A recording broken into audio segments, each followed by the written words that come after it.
Paul Craig Roberts se une a nosotros. Bienvenido, Paul. Welcome, Paul. Thank you. Gracias, Nima. Paul, we talk about the case of Charlie Kirk, but it seems that Hablamos del caso de Charlie Kirk, pero parece que no está ocurriendo nada con eso, porque mucha gente se pregunta, ¿qué ha pasado? ¿Qué ha pasado realmente? Parece que, a medida que pasa el tiempo, surgen más dudas. Mucha gente es muy escéptica sobre lo que está ocurriendo, sobre el proceso que se está llevando a cabo. Hoy hablé con Devery Johnson. Dijo que con el rifle con el que argumentan que Tyler Robinson disparó, no es posible, porque desde esa distancia destruiría el objetivo. No sería solo un círculo aquí en el cuello, sería algo devastador, destrozando el cuerpo. ¿Cuál es tu opinión sobre el caso de Charlie Kirk? What's your understanding of the case of Charlie Kirk? Well, as far as I can tell, there's no case. Bueno, por lo que puedo ver, no hay ningún caso contra Tyler Robinson. Y por lo que puedo ver, no tenemos ninguna de la información relevante. Ni siquiera sabemos si hay una herida de salida, porque varias de las teorías intentan explicar algo cuando las autoridades no nos dan ningún dato. Es difícil. Pero un par de las teorías se basan en que haya una herida de salida, así que no lo sabemos. ¿Saben esas personas algo que nosotros no sabemos? Si no hay herida de salida, entonces no fue un proyectil muy potente el que se usó. Y lo que realmente resulta desconcertante es que aún no tenemos información sobre si tienen la bala o no la tienen. ¿Hay una herida de salida? Is there an exit wound? Is there not an exit wound? ¿No hay una herida de salida? ¿Qué autoridades han declarado que esto fue un daño causado por un 36? No sabemos nada, pero seguimos recibiendo teorías y algunas de ellas empiezan a tener sentido. Creo que hablamos de la teoría de la pistola de palma, pero ahora esto ha cambiado, y esa misma grabación se utiliza para explicar que en realidad Charlie Kirk fue asesinado por su servicio de seguridad israelí, que le colocó uno de esos micrófonos israelíes que explotan, y que el hombre de marrón, que se ve apuntando con la palma de la mano a Charlie Kirk, en realidad está enviando una señal para detonar esa explosión, y que esa explosión es lo que le lanzó el objeto a la garganta y lo mató. The thing in his throat and killed him. And it's a very Y es un análisis muy minucioso porque señala que el hombre que suponíamos que podría haber tenido esa pistola de palma está instantáneamente al otro lado de la barandilla. No está ni un poco aturdido ni sorprendido como todos los que le rodean. Está completamente consciente. Pasa al otro lado de la barandilla de inmediato y baja con Charlie. La policía no está controlando la escena del crimen y él junto con otras personas parecen estar gestionando la situación, recogiendo cualquier prueba. Luego en un vídeo muestran que Charlie Kirk está siendo trasladado no a una ambulancia porque ya está muerto, sino a una Suburban privada. Su cuerpo es cargado en un coche privado y el hombre de marrón se sube con él. And the man in brown gets in with him. And so that gives them the chance to change his shirt. Y así les da la oportunidad de cambiarse de camisa en caso de que haya algún residuo de pólvora o lo que sea. Bueno, esto empieza a tener sentido. Tiene más sentido que la explicación oficial. Pero quién sabe. Quiero decir, no nos lo dicen. No entiendo por qué el FBI no puede emitir una declaración diciendo si hay o no una herida de salida y una declaración diciendo si tenemos la bala o no la tenemos. ¿Por qué no pueden presentar a algún experto que diga qué arma podría haber causado las heridas que haya? Así que parece que simplemente van a dejar que el asunto se apague. No veo cómo podrían arrestar a Tyler Robinson porque no hay pruebas de que lo haya hecho. Robinson, because there's no evidence he did it. It's an assumption. And, Es una suposición, y no se supone que debas arrestar a la gente basándote en suposiciones. Puede que sea culpable, pero no tenemos ninguna prueba. Así que nada de esto tiene sentido. Simplemente no tiene sentido. Y por supuesto, Larry tiene toda la razón al decir que esa herida que muestran en Charlie no es una herida de salida de un 308. No hay manera. Y si realmente le hubiera alcanzado un 308, el daño sería grave, Así que parece que, fuera lo que fuera, podría haber sido ese pequeño micrófono explosivo. Ya sabes, los israelíes usan esos para eliminar a un gran porcentaje del liderazgo de la milicia de Hezbollah. Of the Hezbollah militia. And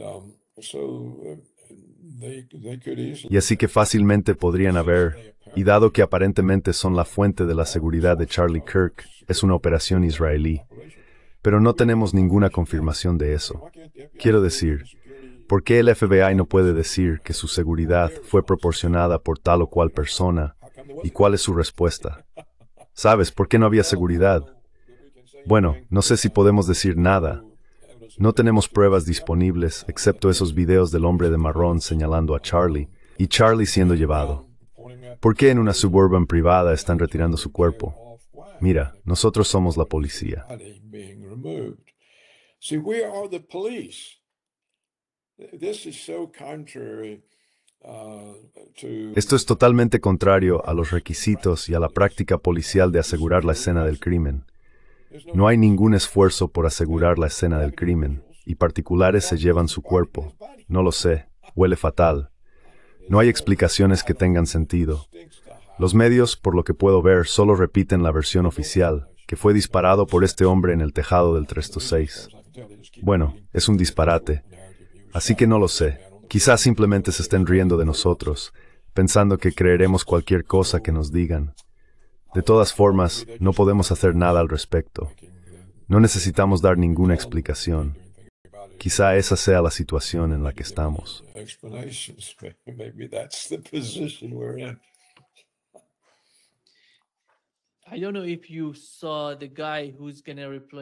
No sé si viste al chico que va a reemplazar a Charlie Kirk. Tiene 19 años. Por cierto, es pro-Israel y está muy bien conectado.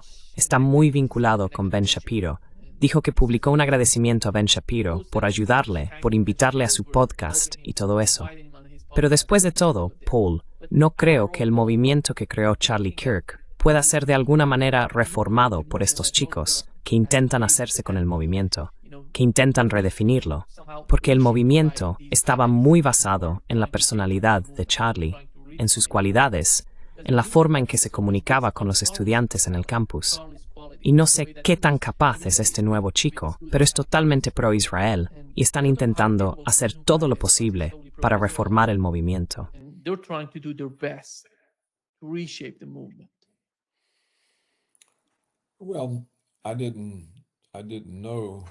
Bueno, no sabía que se había elegido a un sucesor y que era pro-Israel. Bueno, eso indica que toda esta operación podría haber sido una operación israelí para apartar el movimiento de Charlie, porque se había convertido en un peligro para ellos. Estaba expresando escepticismo sobre los israelíes, y esto se estaba transmitiendo a la generación emergente. Y claramente Israel no quiere que la nueva generación de estadounidenses sea escéptica respecto a Israel. No pueden permitirlo. Tienen un control tan completo sobre Estados Unidos que no pueden arriesgarse a que Charlie Kirk tal vez saque a los jóvenes.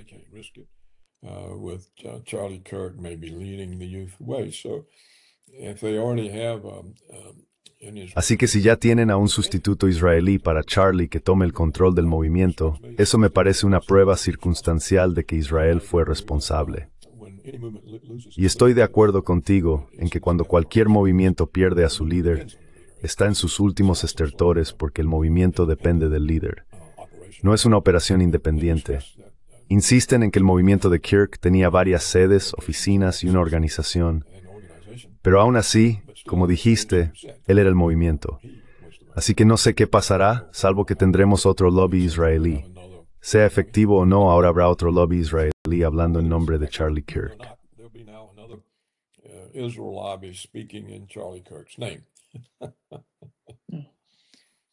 Así está el tipo.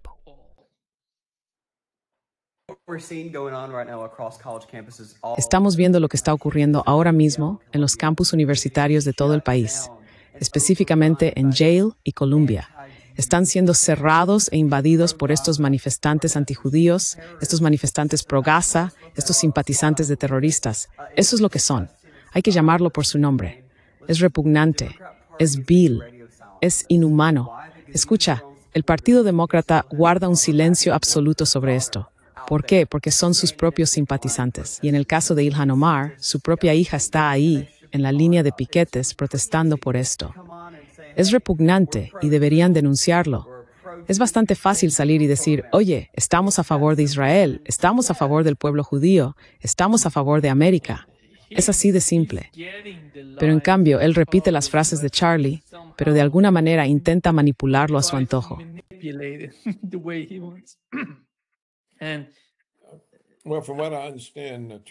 Bueno, por lo que entiendo, Charlie había cambiado de opinión o estaba siendo crítico, y claramente esta persona no lo es. Así que si tuviera que apostar ahora mismo, diría que esto fue una operación israelí para eliminar una amenaza al control de Israel sobre Estados Unidos. Y se ve que ese control es tan seguro ahora, no solo con la eliminación de Charlie Kirk, sino que hay todos estos informes, y Tucker Carlson los toma en serio. Recientemente lo discutió en el programa de Glenn Greenwald. Y Tucker dice que Netanyahu está por todas partes en Oriente Medio, alardeando de cómo tiene a Trump completamente bajo control, que él, Netanyahu, controla al presidente de Estados Unidos.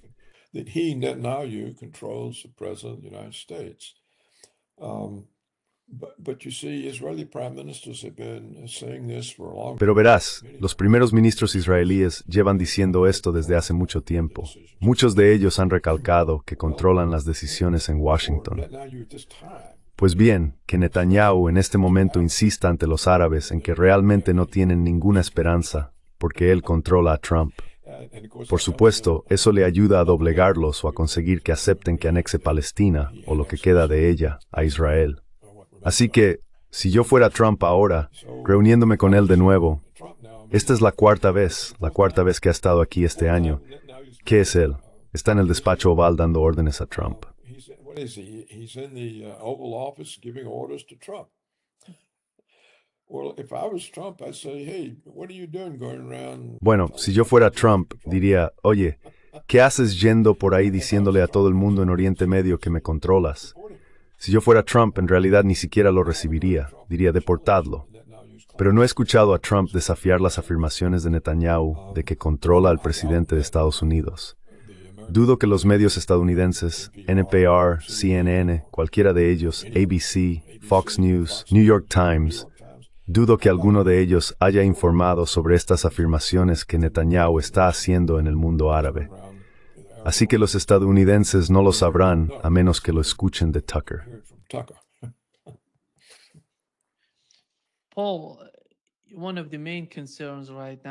Paul, una de las principales preocupaciones en este momento es la guerra con Irán.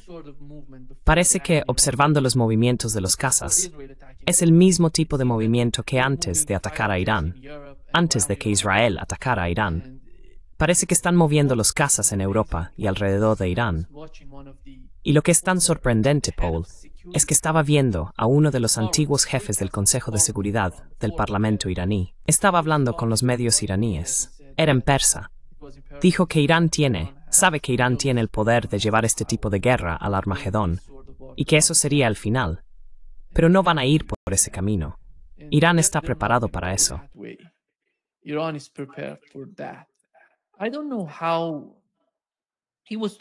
No sé cómo estaba hablando con los medios iraníes.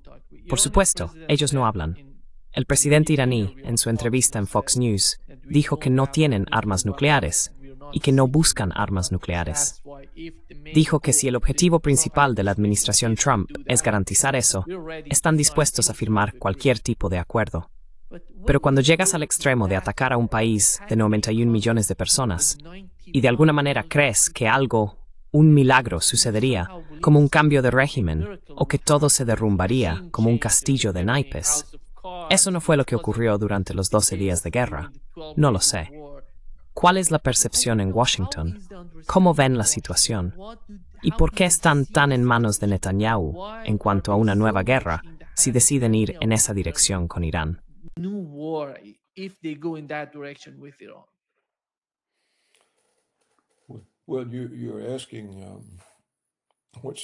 Bueno, preguntas qué sentido tiene que Washington piense así. Pero por supuesto yo respondería y diría, ¿dónde ves algún sentido en la forma de pensar de Washington? ¿Dónde? ¿En qué frente? ¿En qué tema? Yo no veo ningún sentido en ninguna parte. Así que simplemente podemos concluir que no son personas sensatas. Están acostumbrados a imponerse basándose en su hegemonía o en la aceptación mundial de que prevalezcan. Mira, la pregunta para mí es, si Irán espera ser atacado, ¿por qué están ahí sentados esperando? ¿Por qué no atacan primero? ¿Por qué no simplemente eliminan a Israel? ¿Por qué Irán está ahí arriesgándose? ¿Por qué no hunde todos los barcos estadounidenses en la zona o elimina a Israel y se acaba el asunto? Que destruyan todas las bases estadounidenses. ¿Por qué dejar que te ataquen primero y te hagan daño y luego tengas que responder?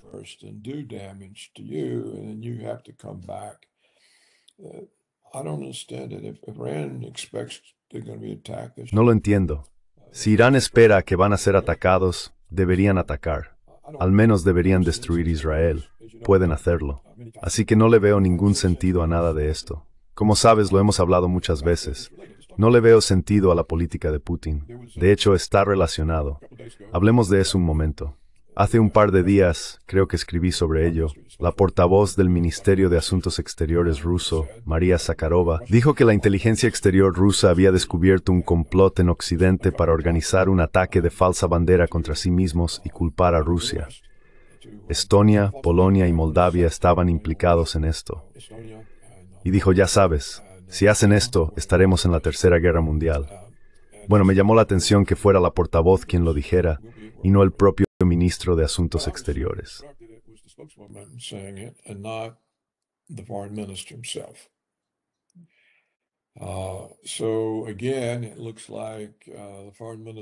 Así que de nuevo, parece que el ministro de Asuntos Exteriores realmente no quiere asumir la responsabilidad de la situación, así que le pidieron a la portavoz que lo hiciera.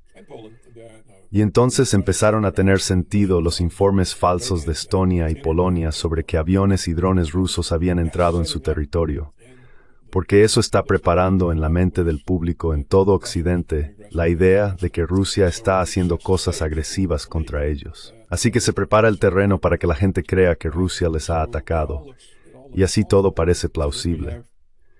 Y luego tenemos el informe de que hay tropas estadounidenses en Rumanía y al parecer en Moldavia. Y después hay un informe que nunca he visto confirmado, pero se dice que fuerzas francesas y británicas han desembarcado en Odessa.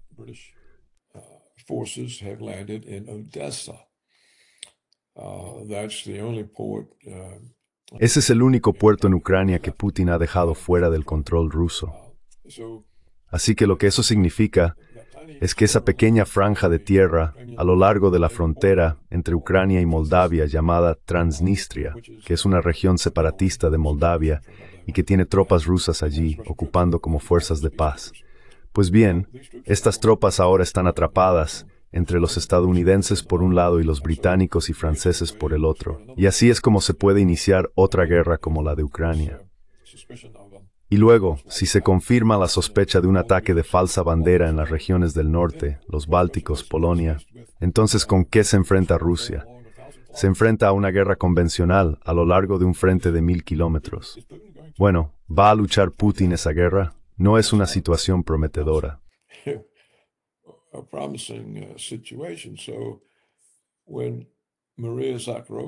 Así que cuando María Zakharova dice que si hay un ataque de falsa bandera, eso significa la Tercera Guerra Mundial.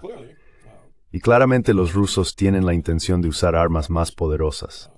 Tienen ese nuevo misil, que es extremadamente destructivo. Es tan destructivo como un arma nuclear, pero no tiene... Sí.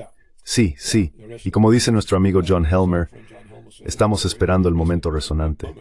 Bueno, quizá esté cerca. Entonces, ¿cómo se explica todo esto? Porque está claro que los gobiernos de Estonia y Polonia saben que no hay ningún ataque ruso. ¿Por qué mantienen esta pretensión que los pone en riesgo de recibir uno de estos misiles? Es absurdo. Es totalmente absurdo. Igual que dices, es absurdo que Estados Unidos e Israel piensen que tienen inmunidad para atacar a Irán.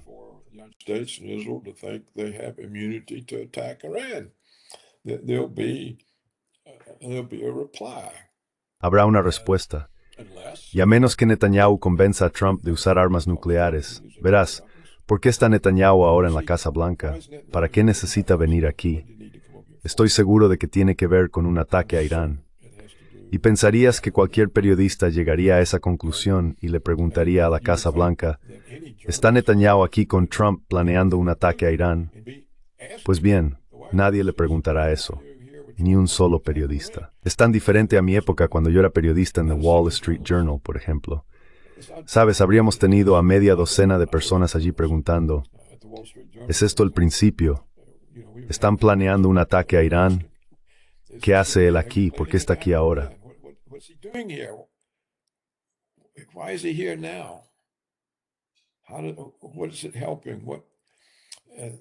¿A quién está ayudando esto? No hay preguntas. No sé si la Casa Blanca ha dado una explicación de por qué Netanyahu está aquí. Están hablando de un nuevo acuerdo en Gaza. Bueno, el nuevo acuerdo, pero Netanyahu ya ha dicho, vamos a anexarlo. Así que no necesita el permiso de Trump. No estaría aquí por eso. Mira, si tienes suficiente confianza como para ir diciendo a lo poco que queda del mundo árabe que Trump está bajo su control, que controla América, entonces puede anexionar Palestina sin obtener la aprobación de Trump. Igual que atacó a los líderes de Hamas en Qatar, no pidió la aprobación de Trump. Más tarde, Trump dijo que sí, solo para encubrir que ya no tiene ninguna influencia.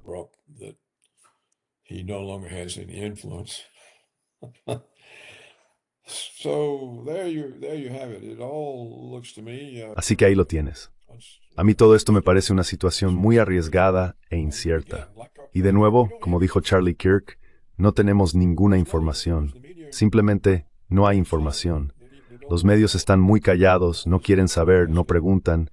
No he seguido el movimiento de los cazas, pero si tu informe o lo que has dicho es correcto, y parece que se están agrupando para un ataque en esa zona, entonces el único objetivo podría ser Irán. Cualquier periodista, incluso uno de tercera categoría, vería que ahí hay una noticia y debería investigarla, pero no lo están haciendo. Así que me preocupa mucho que un día despertemos y descubramos que el mundo está a punto de arder.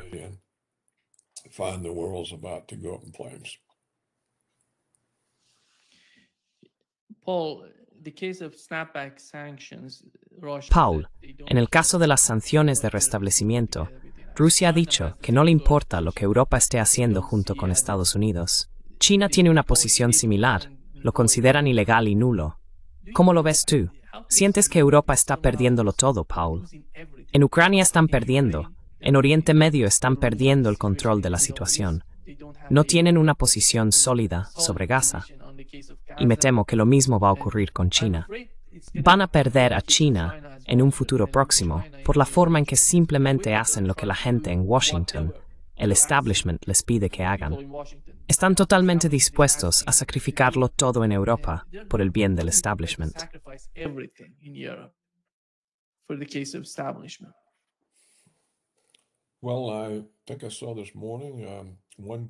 Bueno, creo que esta mañana vi una encuesta que decía que Starmer, el primer ministro británico, tenía el apoyo del 13% de la población británica. 13%. Entonces, ¿cómo es posible que sea primer ministro? Quiero decir, probablemente cualquiera podría conseguir un 13%. Tú o yo probablemente podríamos conseguir un 13%. Y también vi esta mañana temprano que el canciller alemán tiene un 23%. Entonces, ¿en qué sentido es canciller de Alemania? Solo un 23%. Así que, como he dicho durante mucho tiempo, los políticos europeos no representan a las nacionalidades étnicas que componen esos países. El canciller alemán no representa al pueblo alemán. El primer ministro británico no representa al pueblo británico. Solo el 13% lo aprueba.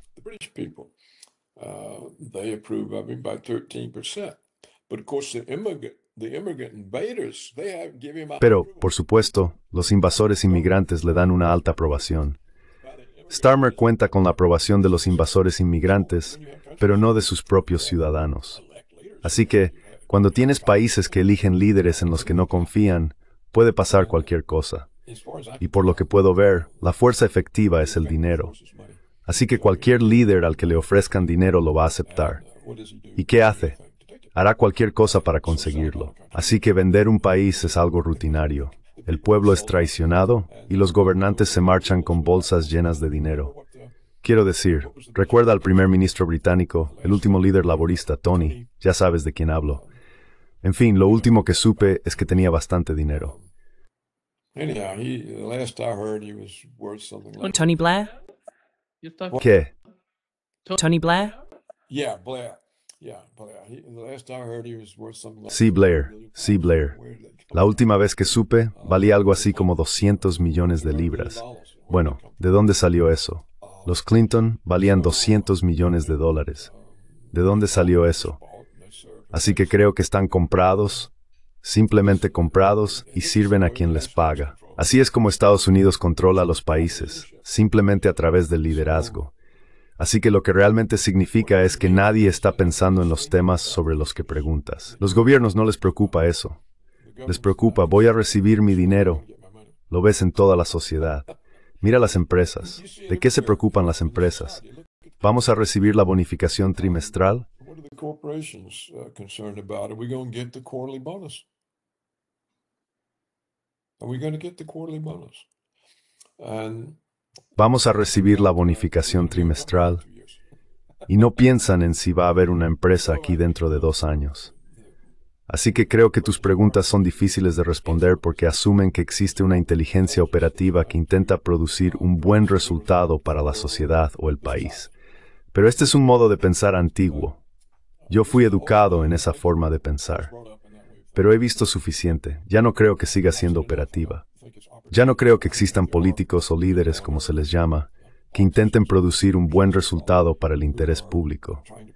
Están utilizando el gobierno para obtener un buen resultado para sí mismos. Y así, la manera en que abordan los tipos de cuestiones que planteas es, ¿cómo salgo de esto con la mayor cantidad de dinero? Y por eso no hay ningún pensamiento.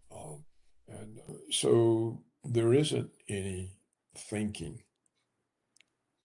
There's just an agenda. And Solo hay una agenda, y todos la sirven. A cambio, reciben dinero. Así que creo que ahí lo tienes. Y la agenda parece ser la de los neoconservadores sionistas. Ellos dirigen la agenda, la hegemonía militar estadounidense al servicio de Israel. Esa es la agenda, la hegemonía militar estadounidense al servicio de Israel. Y esto significa deshacerse de cualquiera que en teoría pudiera interponerse en el camino del Gran Israel. Y siguen mostrando su agresión expandiéndose.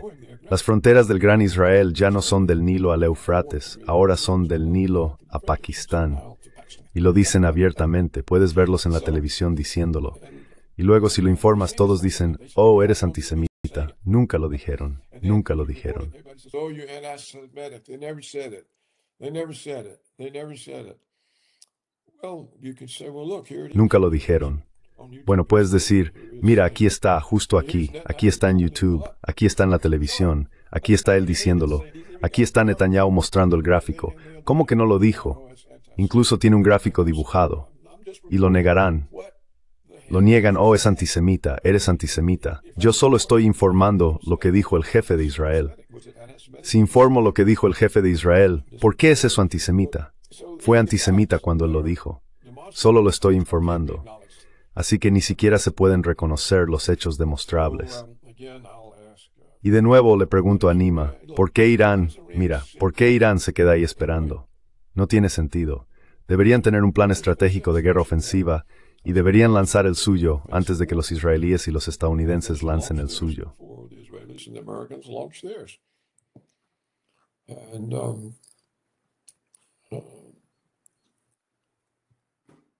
I've never understood why all the Arabs, Nunca entendí por qué todos los árabes, durante todos estos años, desde 1947, nunca hicieron nada. Nunca entendí por qué los palestinos nunca hicieron nada, y simplemente dejaron que los colonos israelíes los expulsaran, pueblo por pueblo, a lo largo de todos estos años. 70 y tantos años. Los judíos han estado expulsando a los palestinos, pueblo por pueblo, olivar por olivar. Nunca se han unido para detenerlo. En su momento superaban en número a los judíos. Podrían haber expulsado a los pueblos israelíes. En cambio, aceptaron la violencia, se rindían y se marcharon, yendo a campos de refugiados. went into refugee camps. And I don't, if people won't fight for themselves, Y ya sabes, si la gente no lucha por sí misma, entonces no puede sobrevivir. Y los países árabes hicieron lo mismo. Se quedaron ahí sentados. Primero, permitieron que Estados Unidos iniciara una guerra entre Irak e Irán. Ambos gobiernos cayeron en esto. ¿Por qué? ¿Por qué demonios los gobiernos de Irak e Irán dijeron, oh sí, dejemos que los estadounidenses nos utilicen para destruirnos mutuamente? No tiene sentido. Y luego Afganistán fue atacado por los estadounidenses y todos se quedaron sentados. Después fue Irak, colgaron a Saddam Hussein y todos se quedaron sentados. Luego fue Gaddafi en Libia y después los musulmanes negros en el norte de África, Somalia, Sudán, luego Siria de nuevo y finalmente consiguen Siria. Then Syria again, and finally they get Syria, and the Russians walk away from Syria. Y los rusos se retiran de Siria después de defenderla con su fuerza aérea. Fue Putin quien detuvo la invasión que Obama intentaba lanzar contra Siria al desplegar la fuerza aérea a la mañana siguiente. Y luego se retira, y así Siria se pierde. Es realmente extraordinario. Y luego, por supuesto, ayudamos a Israel a asesinar a líderes iraníes. Ya sabes, ese líder de la Guardia Revolucionaria. Creo que fue un asesinato estadounidense, ¿no? ¿No fue Trump en su primer mandato? ¿Cómo se llamaba ese general? What was that general's name? Soleimani. Yeah. I think that was a Trump assassination. Sí, creo que eso fue un asesinato ordenado por Trump, pero lo hicimos por Israel. ¿Por qué necesitaba Trump asesinarlo? Porque Netanyahu se lo pidió. Así que ves, Netanyahu no miente cuando dice que tiene esa influencia. Es un gran error pensar que Israel no es extremadamente poderoso en términos de la política exterior estadounidense, especialmente en Oriente Medio. De hecho, como hemos dicho muchas veces, tienen poder sobre todo. Los estudiantes estadounidenses que protestan contra el trato de Israel a los palestinos son expulsados de la universidad. Si boicoteas a Israel, si haces algún tipo de boicot a Israel, ya sea de importaciones, exportaciones o inversiones, no puedes hacer negocios con el Estado. Así que Israel incluso ha conseguido que gobiernos estatales estadounidenses aprueben leyes para que las personas que critican a Israel sean castigadas en el ámbito empresarial.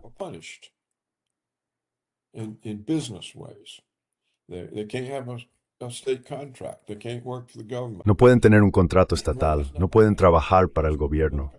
Bueno, si eso no es poder, quiero decir, no sé qué lo es. Ningún otro país puede hacer eso. No creo que algo así haya ocurrido antes en la Tierra. Y lo que resulta realmente curioso es que ahora tú y los otros ex primeros ministros presumís abiertamente de vuestro control sobre Estados Unidos. Aquí si lo repites, hay toda una muralla de gente diciendo, no, nunca dijeron eso. Nunca dijeron eso. Eso es antisemita. Así que son tan poderosos que pueden declarar algo, y si lo repites te cae encima una tonelada de ladrillos. Así que para ellos es verdad y mentira al mismo tiempo. Ahora bien, ¿cómo puede pasar eso? Bueno, por supuesto una razón es que no tenéis medios de comunicación. Well, of course, one reason is you don't have media. You have propaganda, you have a lie machine. Basically, the Western media. Tienes propaganda, tienes una máquina de mentiras. Básicamente, los medios occidentales son una máquina de mentiras. Todo lo que hacen es mentir para apoyar las narrativas dominantes. Y por eso tampoco puede haber respuestas a tu pregunta, porque nadie va a proporcionar información ni a confirmar o refutar nada. Hay una narrativa y punto. Y si te desvías de la narrativa, eres un teórico de la conspiración y no merece la pena escucharte. Y la presión social funciona. Realmente funciona. La mayoría de la gente no tiene la fortaleza emocional o mental para mantenerse firme y creer en algo. Quieren estar con la multitud. ¿Tú qué crees? Bueno, vale. ¿Tú qué crees? Te rodeas. No quieres tener una creencia que tengas que defender. Así que adoptas la de tus compañeros. La mayoría de la gente lo hace.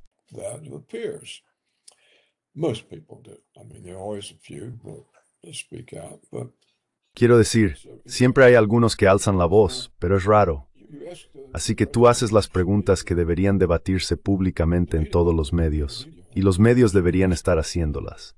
Desde luego deberían estar preguntando qué está haciendo Netanyahu en la Casa Blanca ahora mismo. ¿Están planeando un ataque contra Irán? No sé qué otra cosa podrían estar haciendo. Y en cuanto a los hechos y la practicidad, Palestina ya está anexionada, ¿no? Quiero decir, No hay nada. Gaza, tal y como está actualmente, no puede sobrevivir. No hay infraestructuras, ni hospitales, ni agua, ni lugares donde vivir, ni comida. Todo está destruido. Y Cisjordania, ya no hay Cisjordania. Hay unos pocos puntos aislados de asentamientos a los que los colonos aún no han llegado para vaciarlos. Pero ya no existe Cisjordania. But there's not a West Bank anymore. If you look at the map, the West Bank's Si miras el mapa, Cisjordania son solo unos pocos lugares aislados que ni siquiera están conectados entre sí. Así que de repente volvemos a escuchar a la gente hablar de la solución de dos estados. Bueno, no hay tierra para dos estados. ¿Cuál es el territorio de la solución de dos estados? Unos pocos puntos diminutos en Cisjordania y una destrucción masiva en Gaza, que ya era un campo de concentración al aire libre, no un estado. ¿Cómo puede ser un estado cuando no tienes control sobre tus fronteras? No tienes control sobre tus propios recursos. Ni siquiera puedes gestionar tus importaciones y exportaciones. Esto no es un estado.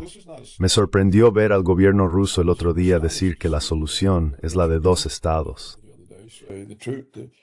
the solution is a two-state solution. Well, what are they talking about? What? There's not. Bueno, ¿de qué están hablando? ¿Qué? No es un estado de Gaza, ya no existe. Y los ministros israelíes siguen diciendo eso. Y es extraordinario cómo no se puede abordar ningún aspecto de la verdad. Mira, ni siquiera el asesinato de Charlie Kirk. Ha pasado tanto tiempo y todavía no sabemos. ¿Hay una herida de salida? No sabemos dónde está la bala o si hay una bala. No tenemos ni idea de cómo fue realmente asesinado. Tenemos que basarnos en la interpretación de un video que parece mostrar que fue un trabajo profesional con algún medio de alta tecnología, ni siquiera un rifle.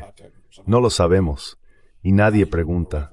No hay ningún periodista insistente llamando a la puerta del FBI diciendo, ¿cuál es la explicación?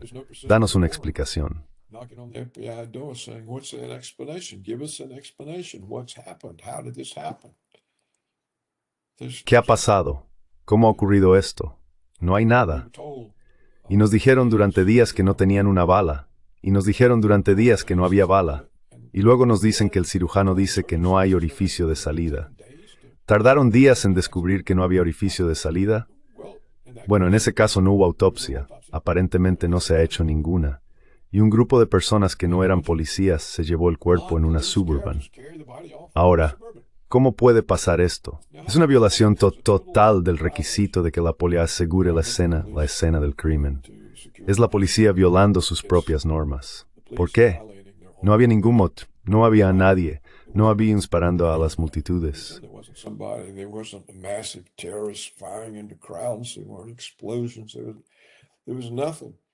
No hubo explosiones, no había nada que la policía tuviera que abandonar.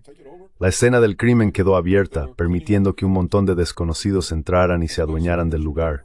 Y si estaban limpiando pruebas, nadie dijo, oiga, ¿cómo se llama? Deme una identificación. O queremos interrogarle. Todo esto es absurdo. No es solo lo que dice Larry sobre la idea de que esto fue un 3006 lo que es absurdo. Todo el asunto lo es. ¿Y a quién le pide comentarios? ¿A ti? ¿A mí? ¿A Larry Johnson? En fin, no quiero ponerme a despotricar, pero intento que la gente vea que esta situación es realmente inexplicable. Es inexplicable. It's inexplicable. Yeah. Thank you Muchas gracias, Paul, por estar con nosotros hoy. today. Bueno, gracias, Nima. Thank you. Great. Un placer, como siempre. Yeah, thank you for raising these questions. Gracias por plantear estas preguntas. Va a ser muy interesante ver cómo se desarrolla todo este asunto de Charlie Kirk. Sospecho que simplemente será desplazado por las noticias. Un ataque a Irán hará que desaparezca lo de Charlie Kirk y Tyler Robinson. Así que mantente alerta y espero volver a debatir contigo pronto. Muchas gracias. And I look forward to discussing things with you again. Thank you very much. Hasta pronto, Paul. Adiós. Bye. Adiós.